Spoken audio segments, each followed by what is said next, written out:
Peirce last week to talk about the challenges of getting an Iraq War-themed film out in movie theaters and the personal meaning it holds for her. Well, I was in New York for 9/11, and unfortunately I saw the towers fall. And when America declared war, I just knew that I needed to figure out who the soldiers were, you know, what their experience in combat was, and upon coming home. And not long after that, my baby brother signed up. He ended up fighting in Iraq. So we lived through, you know, a very intense deployment. And as I got to know the soldiers and interviewed them, I found this extraordinary thing, that the soldiers, for them, it's all about camaraderie. You know, protecting the soldier to your left, the soldier to your right. So that was the heart and soul of the movie. And then when I found out about stop loss, that these people are being sent back, you know, beyond what they consider the terms of their contract, it just was so heartbreaking that I knew that that was the core of the story. As you know, though, movies about Iraq have not done that well at the box office. They've been difficult stories to tell. How did you get past that? Well, I think with ours, because I was so interested in the soldiers and getting to know them and what, you know, the heart of their story was, that's really what I focused on. And, you know, that's been the amazing thing. We've been out now, you know, a week, and I've been all over the country. I've been to like 24 cities.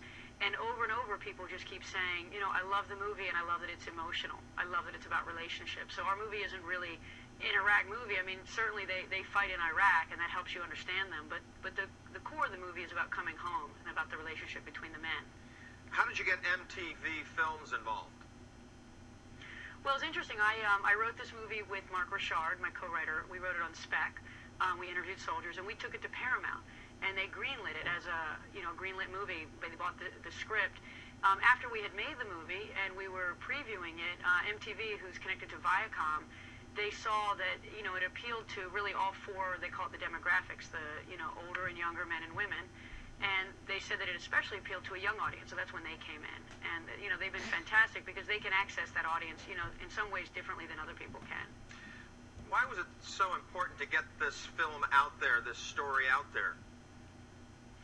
Well, I think because, you know, what our, you know, men and women in service are going through is very intense. You know, they're risking their lives on a daily basis, you know, for all of us.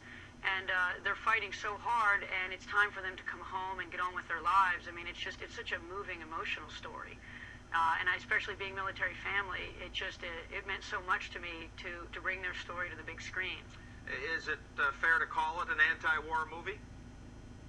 I think it's fair to call it a very pro-soldier movie. I mean, it's a story that, you know, from beginning to end is always inside the soldier's point of view, and they are the main concern. I mean, you know, it's hard to say you want to ever limit a movie to anything, but certainly I would say it's pro-soldier, and it's deeply involved in the lives of the soldiers who are fighting for us.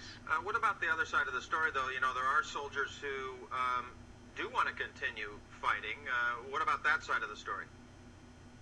Well, that's a very important side of the story that's in the movie. In fact, it's, you know, ours is a story of these two best friends who sign up after 9/11, and they go over there. One is the sergeant, and, you know, one is the one right under him, Shriver and King.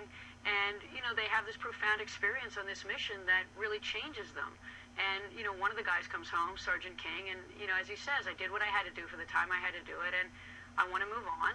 And the other guy signs back up. And really, it's the struggle of these two people who were so close to figure out whether they should go back together or not, and what the role of the leader is. So the movie definitely gives the point of view of soldiers who, you know, do want to go back, because I met a number of soldiers like that. And, you know, we've had those soldiers at our screenings, and what's been amazing to me is at the screenings, whether the soldiers want to go back or not, they say it's an authentic portrayal. So the movie allows for, you know, both those sides very passionately.